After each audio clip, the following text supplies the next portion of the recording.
ಈಗಾಗಲೇ ನಾವು 1ನೇ ತಾರೀಕಿಂದ ಶುರು ಮಾಡಿ ಜುಲೈ 1ರಿಂದ ಶುರು ಮಾಡಿ ಇಲ್ಲಿವರೆಗೂ ನಾವು 435 ಕಿಲೋಮೀಟರ್ನ ತೆಗೆದಿದ್ದೇವೆ. ಒಟ್ಟು 1340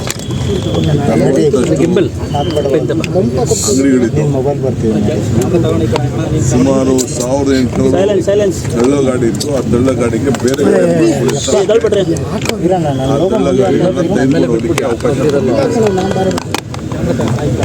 ಎಸಿ ಶೀಟು ಮುಂದಕ್ಕೆ ಪ್ರೊಜೆಕ್ಷನ್ ಹಾಕೊಂಡಿದ್ರು ಸುಮಾರು 2267. ಅದು ಕೂಡ ತೆಗೆದಿದ್ದೇವೆ. ಇನ್ನು ಸ್ಟೆಪ್ಸು ಮತ್ತು ರ್ಯಾಂಪ್ಗಳು ಅದು ಕೂಡ ಸುಮಾರು 2300 ಜಾಗಗಳಿತ್ತು. ಅದನ್ನು ಕೂಡ ತೆಗೆದುಹಾಕಿದ್ದೀವಿ. 2642 ಪಿಲ್ಲರು ಬೋರ್ಡ್ ಸುಮಾರು 2407 ಶೆಡ್ಗಳಿತ್ತು. ಅದು ತೆಗೆದಿದ್ದೀವಿ.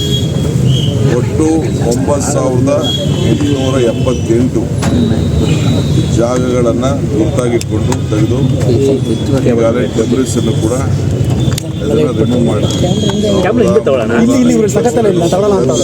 ತೆಗೆದಿದ್ದಾಗಿ ಅಲ್ಲೇ ಅದ್ರ ಜೊತೆಗೆ ರಿಪೇರಿ ಮಾಡ್ಕೊಂಡು ಬರೋಂಥ ಕೆಲಸ ಕೂಡ ನಮ್ಮ ಅಧಿಕಾರಿಗಳು ಇದು ಮುಂದುವರಿತದೆ.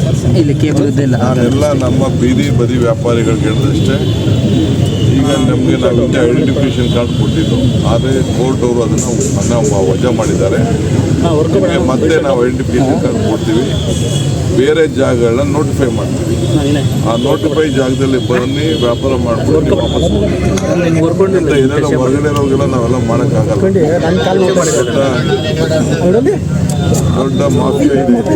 ತಂದು ಕೆಲವರು ಇವರು ರೌಡಿಗಳು ಅವ್ರ ಹತ್ರ ದುಡ್ಡು ಇಸ್ಕೊಳ್ಳೋದು, ಬಿಡೋದು, ಮಾಡೋದು, ಒಂದು ಏರಿಯಾಗೆ ಹಂಚ್ಕೊಳ್ಳೋದು, ಆ ಥರ ಎಲ್ಲ ನಡೆದಿದೆ.